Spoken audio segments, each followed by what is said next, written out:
Hi, my name is Vladimir. I'm one of the devs at Foxy Voxel, and this is the first larger update of the game since it came out.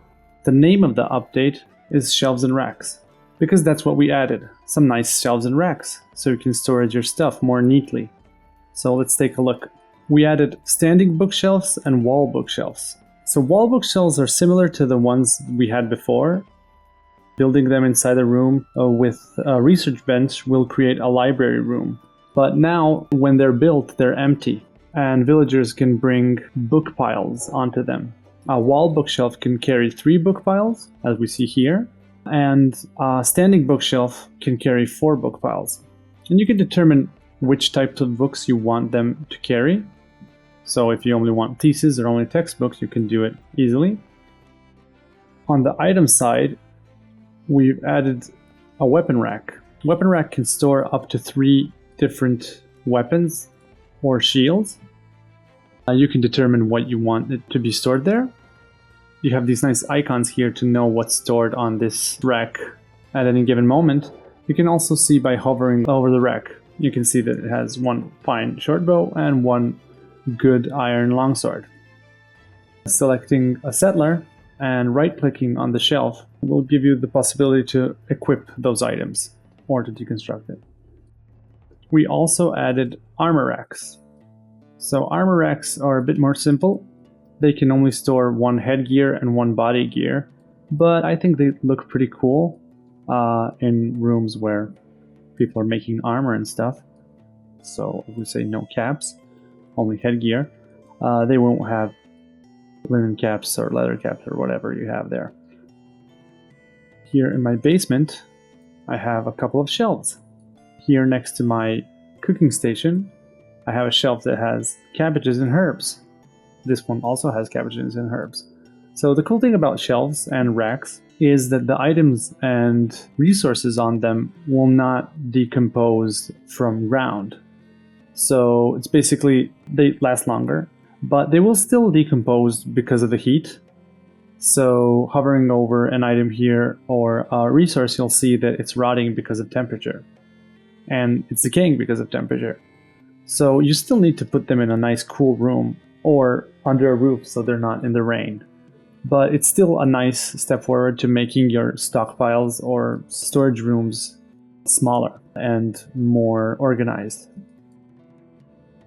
The other interesting thing we added together with shelves is stockpile priority.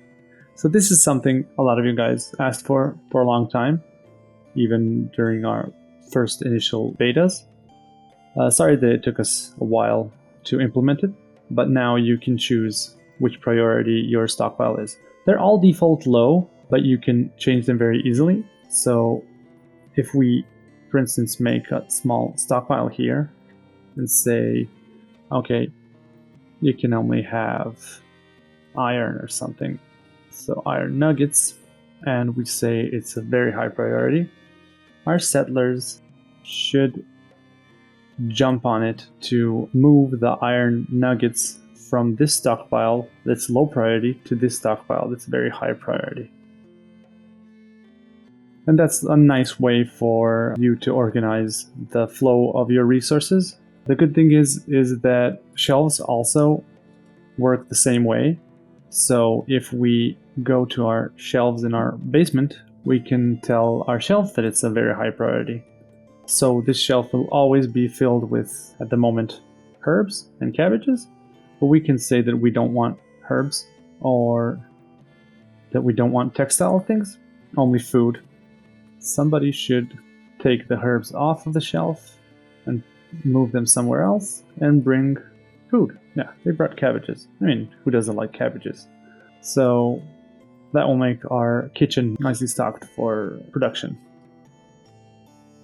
We made some changes to the resource piles. So before, limestone and iron and all these material piles had a maximum stack of 100. Now we upped it to 200, just so you don't need to have this massive stockyard of resources from mining off a small portion of the map. We also made visual differences between pile sizes. So for instance, this is a wood pile of 20 wood, only has a few logs. 100 wood has a few more, and 200 has much more.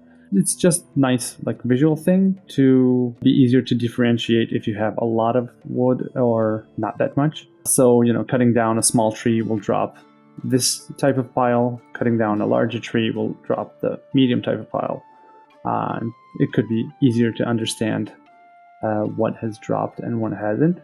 We also made some adjustments to the room detection system. I'm just going to turn on some developer tools.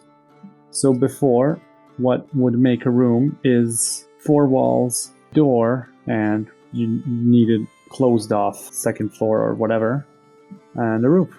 And it would be a spare room. That would work nicely.